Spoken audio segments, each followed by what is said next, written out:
Hello students, कैसे हैं आप सब। आज की इस वीडियो में हम करेंगे कक्षा 4 की हिंदी की पाठ्य पुस्तक रिमझिम का पाठ कौन।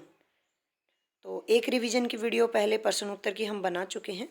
ये रिवीजन वर्क यानी कि पुनरावृत्ति कार्य की सेकंड वीडियो है। तो चलिए कर लेते हैं अपनी कविता कौन को। आज की इस वीडियो में हम क्या करने वाले हैं, हम है ना हिंदी व्याकरण के कुछ पाठ करेंगे। यानी कि हमारे पाठ में कविता कौन में ऐसे शब्द आए हैं जिनका हम वचन बदल सकते हैं, है ना, जिनका हम लिंग बदल कर लिख सकते हैं, जिनके हम विलोम शब्द लिख सकते हैं, या जिन शब्दों के हम पर्यायवाची शब्द लिख सकते हैं। तो ऐसे वाले शब्दों को हम ढूंढेंगे और हम लिखेंगे। तो चलिए सबसे पहले हम करेंगे वचन बदलो। ठीक है, तो ये सारे वही शब्द हैं जो कविता में आए हुए हैं। रस्सी एक होती है तो रस्सी, ज़्यादा होती है तो रस्सियाँ। वचन यानी कि एक वचन है तो बहुवचन बना देंगे और बहुवचन है तो एक वचन बना देंगे। मिठाई, मिठाइयाँ। पन्ना, पन्ना होता है पेज, जो आपकी कॉपी का किताब का जो पेज होता है उसको बोलते हैं पन्ना, पन्ने। ठीक है, यहाँ पर पन्ना का पन्ना ही लिख दिया है, आप ठीक कर लेंगे इसको। छन्ना, छन्ना होता है रसोई घर में काम आने वाला कपड़ा जिसको आप छलना बोलते हैं, तो ज़्यादा होंगे तो छन्ने। जूता, जूते। शरारत, शरारतें। शरारत होती है जैसे जब बच्चा शरारत करता है, तो पाठ में हमने पढ़ा था कि चूहा बहुत शरारत कर रहा था। बच्चा, बच्चे। तस्वीर, तस्वीरें। तस्वीर होती है फोटो। कपड़ा, कपड़े। चीज, चीज़ें। पंक्ति, पंक्तियाँ। पंक्ति होती है कविता की लाइन। ठीक है, और ज़्यादा लाइन अगर हम लेते हैं तो उनको बोलते हैं पंक्तियाँ। पैसा, पैसे। दोना, दोने। दोना होता है बड़ा कटोरा, है ना, जिसमें लड्डू वगैरह रखते हैं। आपने देखा होगा शादी ब्याह वगैरह में, या जैसे आपकी मम्मी चावल बनाती है तो चावल निकाल देती है, एक बड़ी सी स्टील की पतीली जैसी सी होती है, तो उसको बोलते हैं दोना। चूहा, चूहे। टुकड़ा, टुकड़े।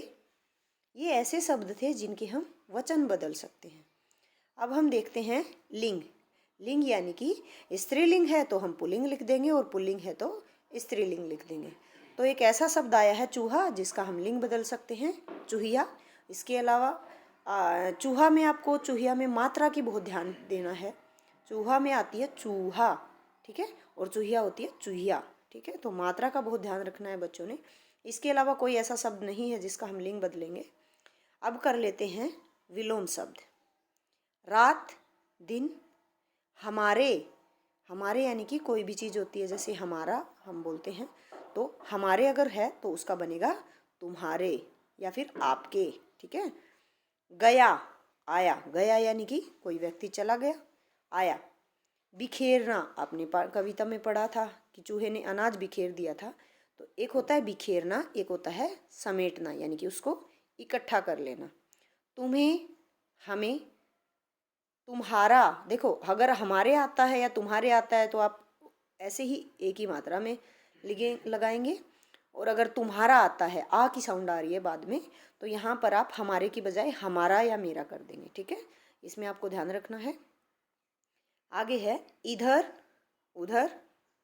ज़्यादा, ज़्यादा होता है जैसे कोई वस्तु है वो बहुत एक से ज़्यादा मात्रा में है ना, एक से अधिक है तो उसको बोलते हैं हम ज़्यादा मात्रा में, तो उस उल्टा होता है कम।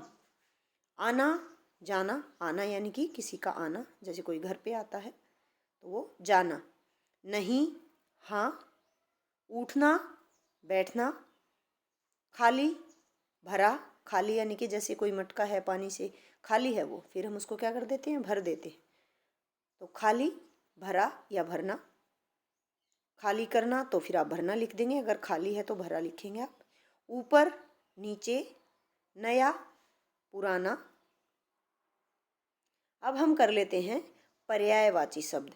पर्यायवाची शब्द यानी कि जब हम एक शब्द की जगह वैसा ही कोई उसकी जगह दूसरा शब्द इस्तेमाल कर सकते हैं तो उनको बोलते हैं पर्यायवाची शब्द। ठीक है, इनके सब के अर्थ एक ही होते हैं, बस इनको समय के अनुसार और वाक्य के अनुसार अलग अलग प्रयोग करना होता है ना। तो रात, रात आया है हमारा कविता में, तो रात का होता है रात्रि या निशा। आपको दो दो पर्यायवाची लिखने हैं। आँख, आँख का होता है नेत्र या नयन। घर, घर को बोलते हैं गृह, जैसे आपको गृह कार्य दिया जाता है। और आवास, ठीक है ना। दुनिया, दुनिया यानी कि जगत, संसार। कपड़ा, कपड़ा का आप लिखेंगे पट या वस्त्र। चूहा, चूहा को बोलते हैं मूषक या मूस, है ना। आपने गणेश जी की जैसे उसमें भी देखा होगा, आरती में भी सुना होगा मूषक, तो चूहा का मूषक या मूस, ठीक है। तो ये थे हमारे हिंदी व्याकरण के वचन, लिंग, विलोम और पर्यायवाची शब्द जो हमारी कविता कौन से आए थे। तो आप इनको याद कर लेंगे। धन्यवाद।